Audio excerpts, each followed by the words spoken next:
जब जब मानव जाति पर आपदाओं और विपदाओं ने अपना कहर ढाया है, तब तब हर उस मुश्किल घड़ी में मानव से लेकर मानवता को बचाने के लिए कोई ना कोई इंसान या संगठन सामने जरूर आया है।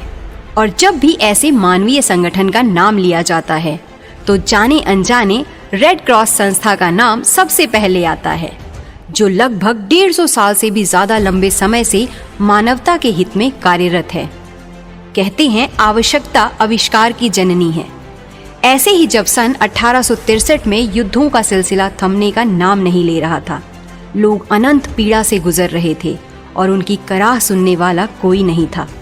तब स्विट्जरलैंड के हेनरी ड्यूनेंट ने कुछ अन्य लोगों के साथ मिलकर मानवता को बचाने के लिए international committee of the red cross की स्थापना की,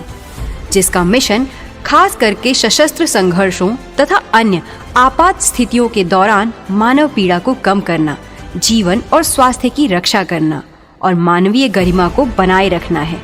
रेड क्रॉस मानवीय कार्यसूची में 25 से भी अधिक क्षेत्रों में कार्यरत है, जिसमें प्राकृतिक आपदाओं में सहायता, ब्लड डोनेशन, आर्थिक सुरक्षा, विकलांगों की सहायता, जलवायु परिवर्तन से जूझ रहे लोगों की मदद, शिक्षा तथा युद्ध के दौरान हुए जान माल की हानि होने पर उनकी देखभाल तथा पीड़ितों की सहायता करना शामिल है। समय के साथ साथ इंटरनेशनल रेड क्रॉस और रेड क्रीसेंट मूवमेंट दुनिया का सबसे बड़ा मानवीय नेटवर्क बना, जो आज दुनिया के हर देश में मौजूद है और लाखों स्वयंसेवकों द्वारा समर्थित है। कुछ अन्य लोगों के साथ मिलकर मानवता को बचाने के लिए international committee of the red cross की स्थापना की,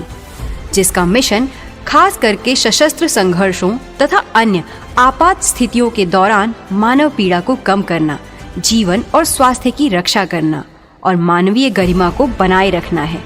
रेड क्रॉस मानवीय कार्यसूची में 25 से भी